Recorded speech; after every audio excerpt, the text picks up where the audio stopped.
You know how some people are born with a voice that fills the room before they even speak? I wasn't one of them. I've been the quiet one for as long as I can remember.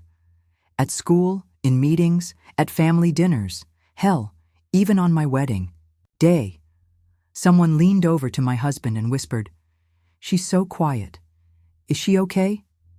That label, quiet, it clings to you. People start defining you by what you don't say instead of who you are. And the scariest part? Eventually, you start believing it too. For years, I was content to fade into the wallpaper. I did my work, kept my head down, smiled when expected. I played the part so well that even when I was screaming inside, no one ever thought to ask why. I looked tired, or why I hesitated before unlocking my front door. Quiet people, they assume, don't need saving. We don't cause trouble, we don't have stories, but we do. I met Marcus in college. He was the opposite of me. Magnetic, loud, the kind of guy professors loved and classmates envied. Somehow he noticed me. He liked that I listened more than I talked, said it made me peaceful. Looking back, I wonder if he really meant pliable.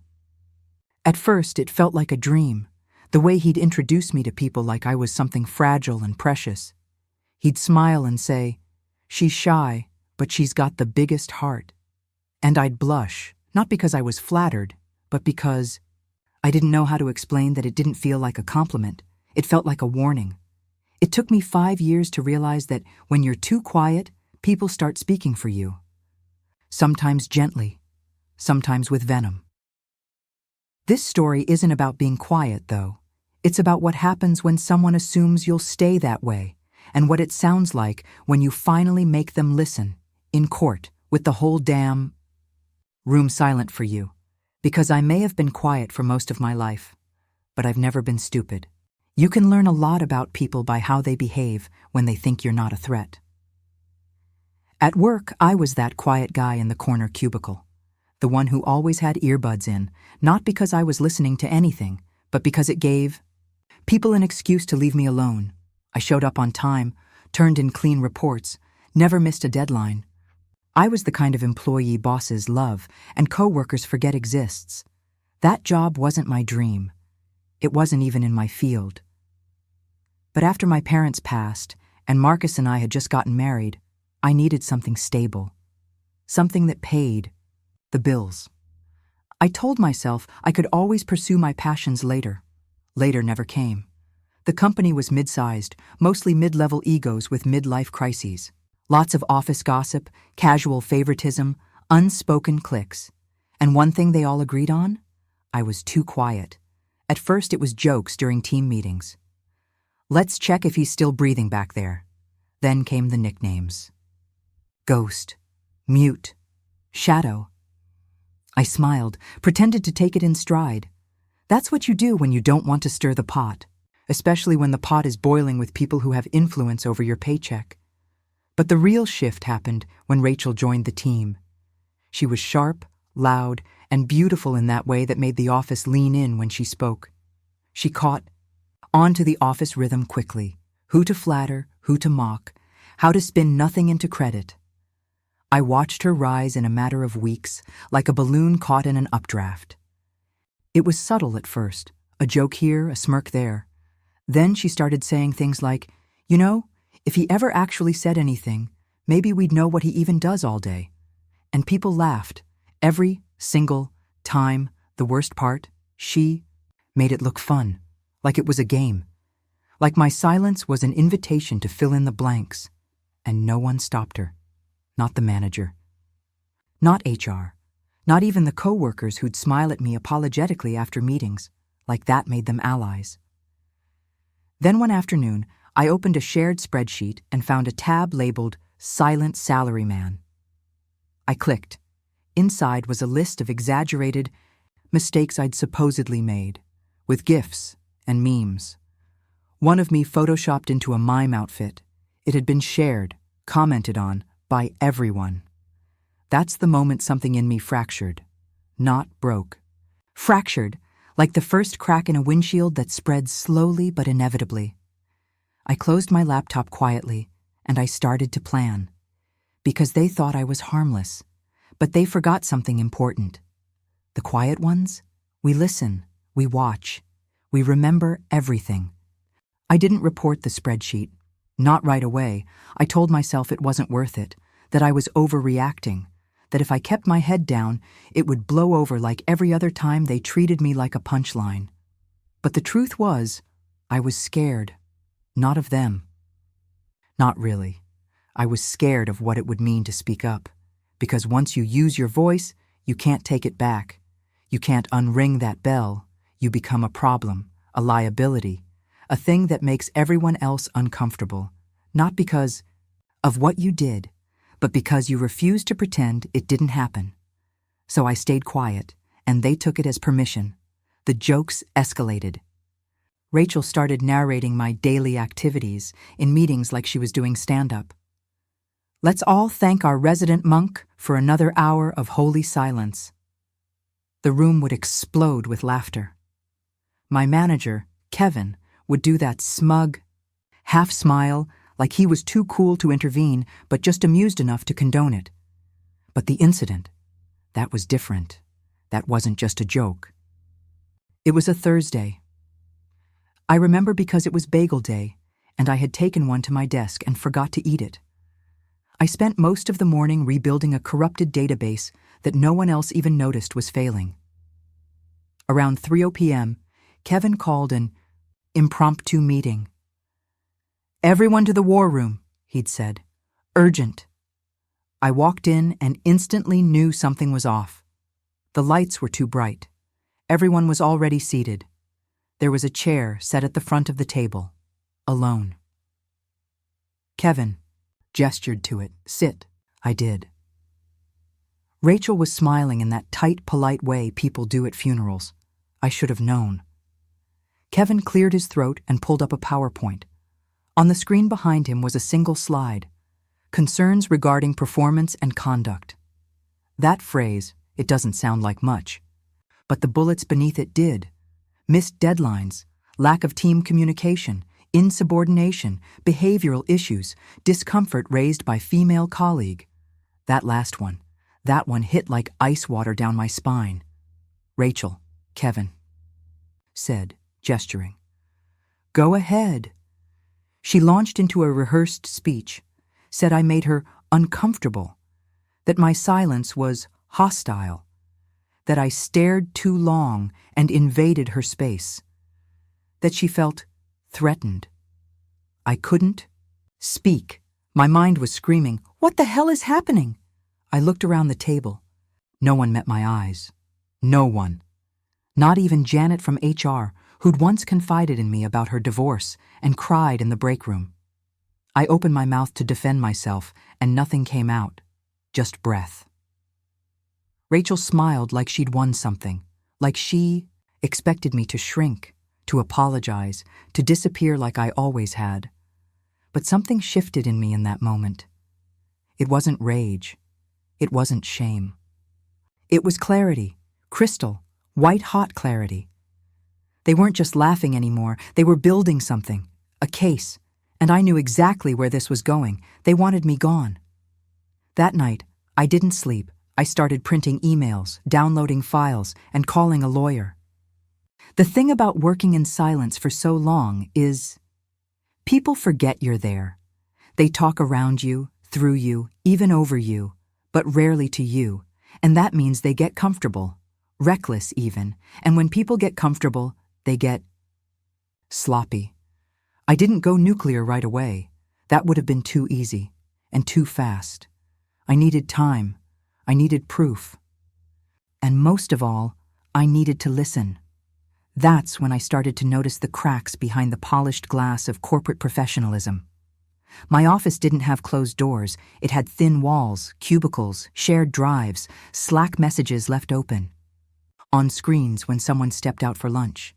Whispered conversations between Rachel and Kevin that they thought were private.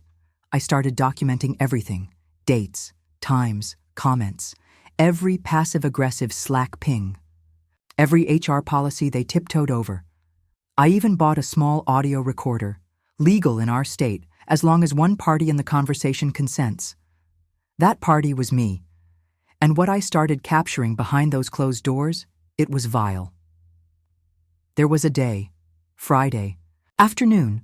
Almost everyone had left early for a company happy hour. I stayed late, pretending to finish a report. Rachel and Kevin were in the conference room, door half closed, laughter echoing through the glass. I moved closer. "You really think he's going to push back?" Rachel said, giggling. Kevin snorted. "He can't even speak in meetings without twitching. You saw how he sat there, right? Like a deer in headlights." "God, he's so weird," she said. "Makes my skin crawl, like a school shooter vibe." My chest burned, not from anger, from something deeper, something that tasted like shame, but sharpened into something else. Resolve. Then Kevin said, "HR just needs a nudge. One incident, even if it's vague, if she says she's uncomfortable, that's enough to flag him. You've already started the log, right?" Rachel, got it saved. I'll add something about inappropriate proximity. Or tone. Doesn't have to be real, just consistent. Kevin, perfect. Let's make it clean. 2 more weeks and he's gone. HR's too scared of lawsuits to ignore a woman saying she feels unsafe. I stood frozen just outside the door. It was the first time in my life I realized how deliberate cruelty could be. It wasn't a joke anymore. It wasn't teasing. This was calculated character assassination, and they were good at it. They'd done this before, I could tell. Probably to someone else like me. Someone who didn't speak up until it was too late. Or worse, never did. But I wasn't that person anymore. That night, I uploaded the audio to my encrypted cloud. Backed up every Slack thread, every email, every file they forgot to revoke access to. Then I called my lawyer again. His voice was calm, measured. "You've got a pattern of harassment, slander, and an orchestrated termination attempt based on fabricated misconduct," he said. "What we need now is leverage. I already had it. They just didn't know it yet. If you've never been gaslit at work, let me explain what it feels like. It's not just someone lying to you. It's someone rewiring your reality in real time and watching with a smile as you begin to doubt your own memories." The Monday after, I recorded Kevin and Rachel. I walked into the office expecting tension. What I got was performance. Rachel waved at me cheerfully. Kevin asked if I wanted to grab a coffee and catch up. I nodded, pretending not to see the flicker of guilt in his eyes, if guilt is even what that was. It could have been smugness. "I'm glad we had that meeting last week," he said, as we walked down the hall. "It's important for us to support each other through misunderstandings." Misunderstandings. That's what he called blindsiding me with a formal accusation in a room full of silent faces. I didn't reply. I let him keep talking. People like Kevin fill silences with justification when you give them enough rope. By Wednesday, I had a new HR meeting on my calendar. Just a quick check-in. I came prepared. Janet from HR offered me a soft smile, all concerned eyes and faux warmth. "We just want to make sure you're okay," she said. "Rachel mentioned you seemed agitated, short-tempered even." I blinked. Short-tempered? I hadn't raised my voice once in that office in 4 years. I barely spoke at all. "I've also noticed some irregularities in your recent time logs," she added, pulling out a printout like she'd just remembered it. "Just small things, arriving late, leaving early. Nothing major, of course, but we need consistency." That's when I understood. They were laying the bricks, one concern at a time, agitated, unreliable, misunderstood. All words that could mean anything, and therefore everything. I asked her calmly if she could show me specific days I was late. She fumbled, said she'd circle back. I asked if Rachel had filed a formal complaint. "She's just expressed discomfort," Janet said carefully. "We take that very seriously. So no complaint, just feelings, invisible and weaponized. It was all happening exactly the way they planned. But now I wasn't panicking. I was documenting. After that meeting, I made a choice. I would no longer respond to anything verbally in that office unless I had it recorded or written. Every conversation went through email or Slack. Every quick chat was met with, "Could you send that in writing?" And people noticed. They stopped smiling. They stopped waving. The office got colder, not because I was quiet, but because I was no longer controllable. Kevin pulled me into his office the next day, clearly irritated. "Look, I don't know what you think is going on here, but you're making things difficult." There it was. The tell. The word abusers love to use when you stop letting them move your boundaries. Difficult. I looked him in the eye for the first time in months, and I said, "I'm just doing what's best, for transparency." Then I left his office. He didn't know I had already BCC'd my lawyer that entire week's email chain. Let them keep digging their own grave. They thought they were playing chess with a pawn.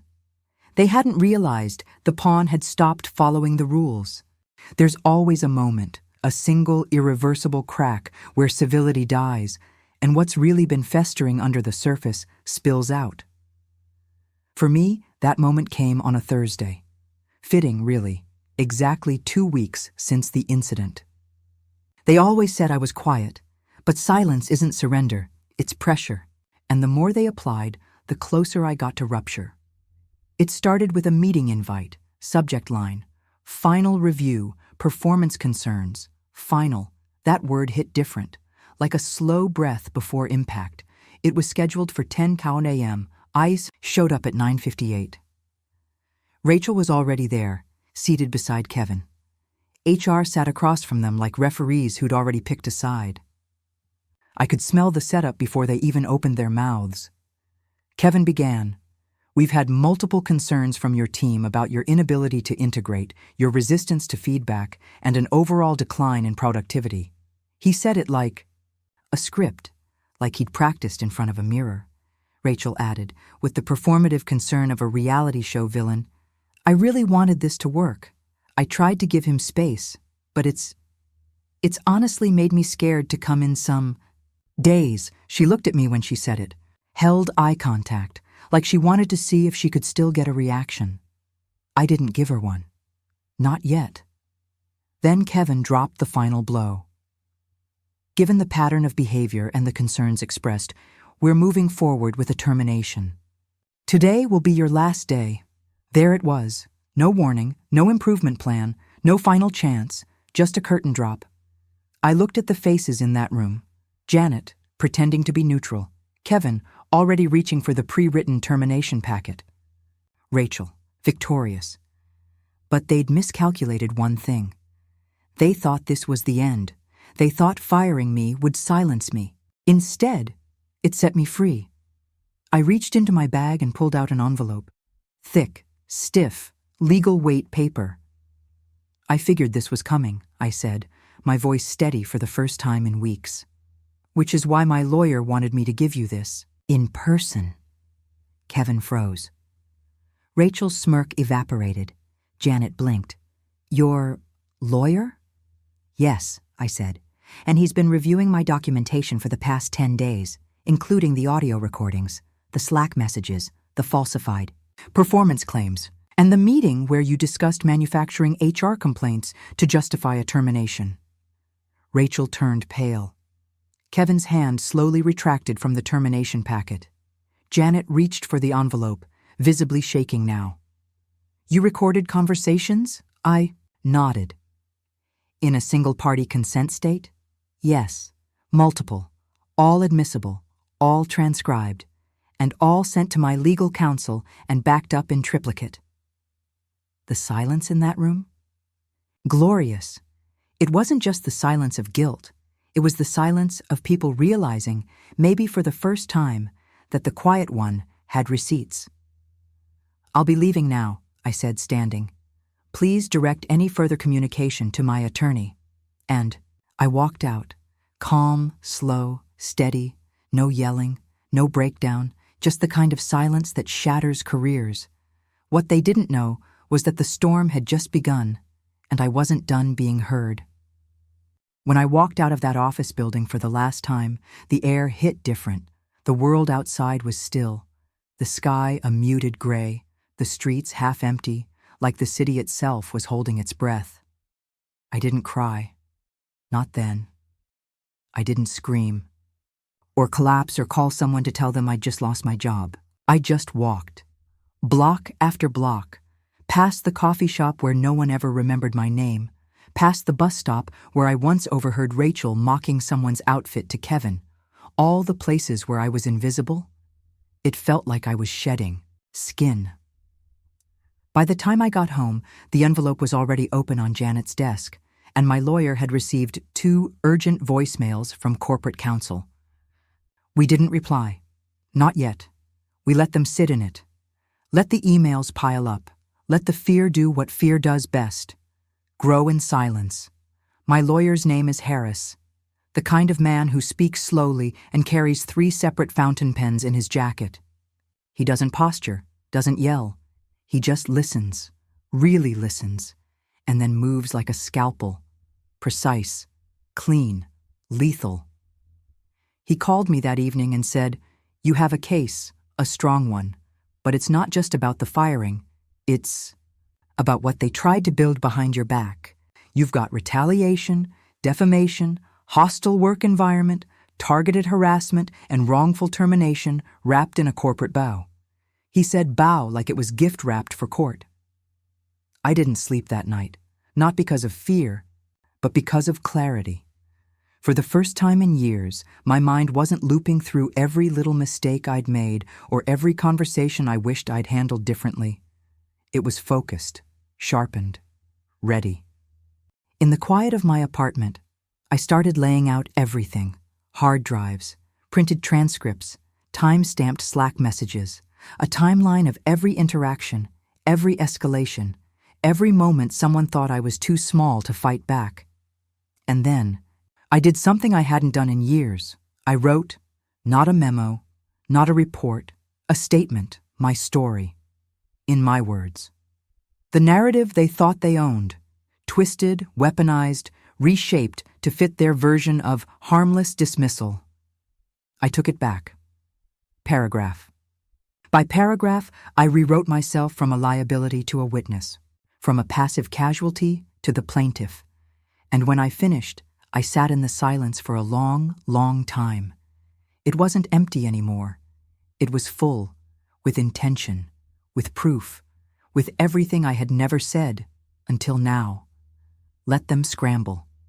Let them try to twist it back. The real storm wasn't in that office. It was coming with every word they never thought I'd say under oath, and this time, they'd have to listen. Filing a lawsuit isn't dramatic. It's not like in the movies, with slammed folders and gasps echoing through courtrooms. It starts with paperwork, dense, clinical, cold. But make no mistake, there's power in those pages. Power that turns, whispers into thunder. Harris filed the complaint on a Monday morning at 9:14 a.m.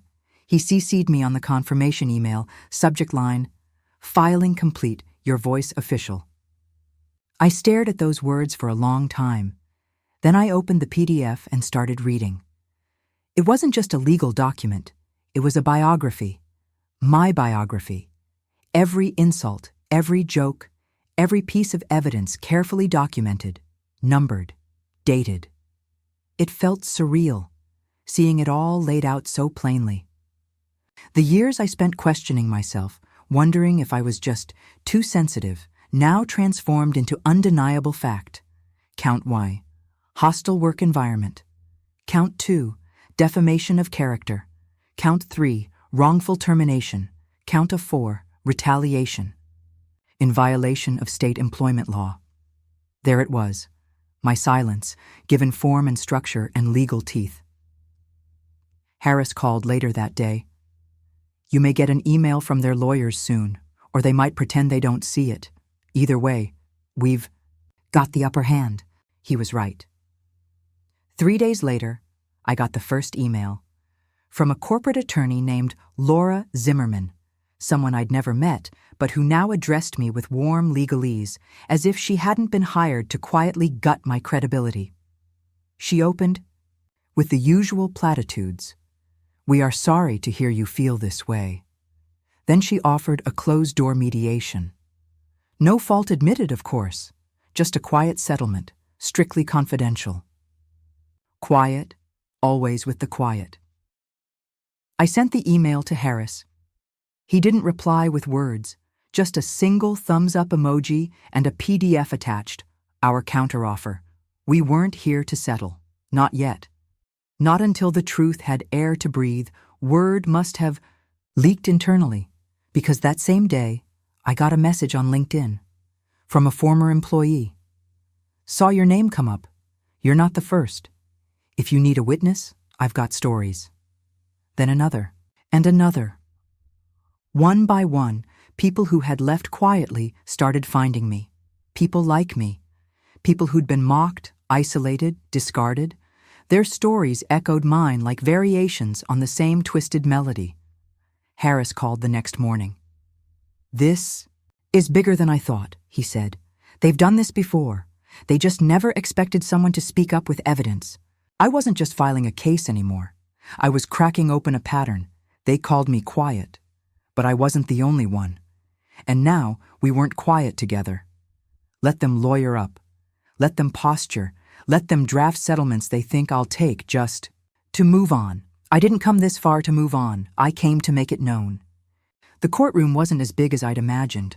No grand balconies, no dramatic wood-paneled echo chamber, just a rectangular room with beige walls, fluorescent lights, and a clock that ticked too loudly. But still, when I stepped inside, it felt like stepping onto a stage where I'd waited my whole life to speak. I wasn't nervous. Not the way I thought I'd be. Maybe it was because I'd lived through the worst already. The meetings, the smirks, the spreadsheet. The humiliation they all laughed through while I sat frozen. This wasn't fear anymore. It was the sound of something settling inside me, like a deep breath drawn in over years of silence. Kevin sat at the other table, jaw tight, wearing a suit that probably cost more than my monthly rent. Rachel was behind him, her hair too neat, her expression too neutral. No eye contact this time. None of the fake smiles. Just two people who looked suddenly, unmistakably small. I was called to the stand mid-morning. It wasn't like a movie. No, shouting. No gasps. Just questions. Calm, clear, surgical. "Can you describe the environment in your department prior to your termination?" "Yes," I said. And I did. I talked about the jokes, the spreadsheet, the meeting where I was ambushed. The whispers. The moments I questioned my own memory because I was surrounded by people who rewrote the truth in real time. I talked about being labeled difficult for asking for things in writing, about Rachel's false claims of discomfort, about the audio I'd recorded word for word where Kevin laid out the plan to build a paper trail. I saw Laura Zimmerman's lips tighten as the transcript was entered into evidence. She looked down, scribbled something, but didn't object, because it was real, because they knew.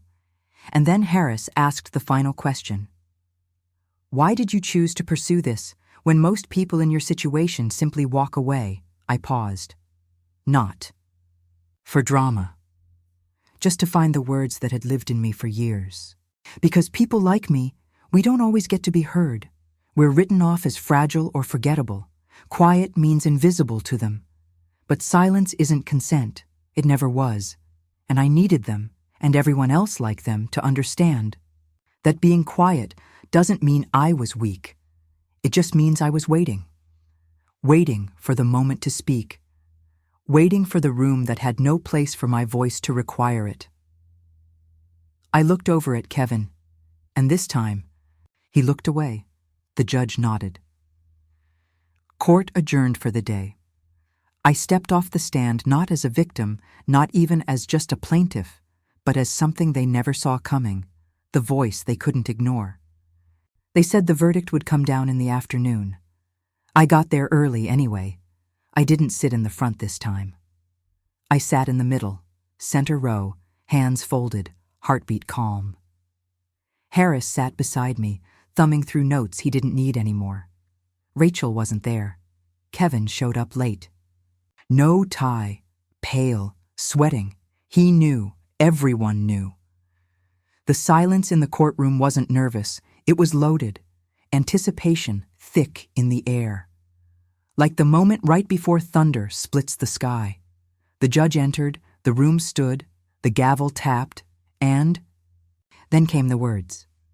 In the matter of wrongful termination, hostile work environment, and retaliatory discharge, the court finds in favor of the plaintiff. I didn't cry, not then, I just exhaled. Deep, clean, like I hadn't taken a full breath in years, but it didn't end with that. The damages were substantial, more than we'd expected, enough to make a point, enough to hurt. Not just money, but language, an official finding that what they did wasn't just a misunderstanding. It was targeted, malicious, measurable. I stepped outside into the crisp afternoon light, and for the first time, I didn't look over my shoulder. Didn't brace for laughter behind me, didn't check who was watching. I just stood there, still, present, whole. Later that week, my inbox started to fill again. Messages from strangers, quiet people, people who'd swallowed their own stories for years. Some were still trapped, some had walked away, some had never even dared speak it aloud. But all of them said the same thing. Thank you, you said what I couldn't. And maybe that's why I'm telling this story now. Not for revenge, not even for justice, though I got it. But for the ones still sitting in silence, the ones being told they're too quiet, too soft, too strange, the ones being mocked in rooms they can't leave by people who smile while twisting the knife. You're not broken. You're not weak. You're not alone. And when you're ready, on your terms, speak. Let them hear you. Because sometimes the quietest voice in the room is the one that leaves the deepest echo. And sometimes the courtroom falls silent not because of fear, but because the person they never took seriously just rewrote the ending.